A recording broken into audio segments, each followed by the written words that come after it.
তাকে যে কারণে ফ্যাসিস্ট বলা হয় কিছুটা তো ঠিকই, আবার কিছুটা হচ্ছে যে আমার রাজা কে হবেন, আমার প্রধানমন্ত্রী কে হবেন, তার স্বভাব কেমন হবে সেটা তো আমার উপরে নির্ভর করে। আমি বাংলাদেশের মানুষ, আমি কদরুদ্দিন, এখন আমি এখানে বসে একটা কথা বলছি বা আপনি শুনছেন, আমরা কতটা ভালো, আমি আমার প্রতিবেশীর সাথে কি করি, আমার ভাইয়ের সাথে জায়গা জমি নিয়ে কি করি, আমি আরেকজনরে আমার নিজের মাথা ফাটাই যে কেস করি না, আমি আরেকজনে আমার মেয়ে দিয়ে বা আমার বউরে রেপ করছে বলে মিথ্যা মামলা করি না, অন্যের ক্ষতি করার জন্য আমি তারে কি না করি, এই যে রাজনৈতিক আন্দোলনে মারামারিতে একজন আরেকজনকে পিটিয়ে মেরে ফেলি না, এগুলো তো করি। তো আমি আমার মধ্যে তো সবকিছুই বিদ্যমান যা শেখ হাসিনার মধ্যে আছে বলে আমরা অভিযোগ করি।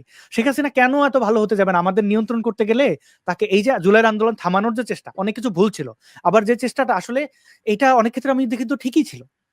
কি কেন ঠিক ছিল? কারণ নইলে এদের তো উদ্দেশ্য, মানে আপনি আসছেন রং বদলায়, আপনি একজন চক্রান্তকারী, আপনি চক্রান্তর জন্য আপনাকে সিআইএ ট্রেনিং দেয়, আপনারে ডিপ স্টেট আপনাকে পয়সা দেয়, আপনি অমুক পেজ চালান, অমুক ইনফ্লুয়েন্সার, আপনি অমুক সাংবাদিক, আপনি অমুক শিল্পী, আপনি সমকামী অমুক কর্মী, আমি তো সবাই চেনা আমার হয়ে গেছে, আমি দেখছি তো।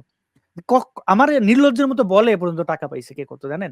মানে এটা কতটা কষ্টের একটা বিষয় যে আমি একজন বাংলাদেশের নাগরিক, আমি দেখতেছি আমার সহনাগরিক, সে হয়তো তার কাছে এটা অনেক টাকা, অনেকগুলো ডলার, তো তুমি দেশ বিক্রি করে দেবা?